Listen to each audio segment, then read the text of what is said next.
Hey everyone, welcome back to my channel. So today's topic would be all about the perfumes. So let's get started.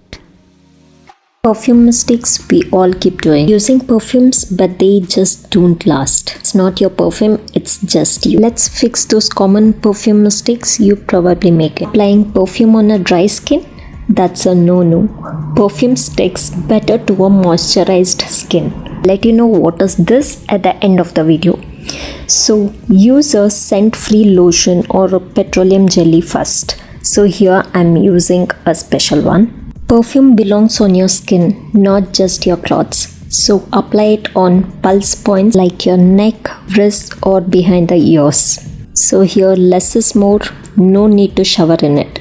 2 to 3 sprays are more than enough to leave a subtle, memorable scent.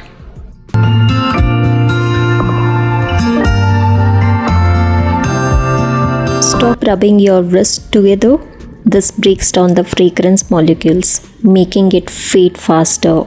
So let it air dry for the best scent. Leaving your perfume in the sun or bathroom? Big mistake. Keep it in a cool, dry and away from direct sunlight. As I promised, I'll say you what is this. It's a perfume bomb. It's easy to use. Just dab it on your pulse points.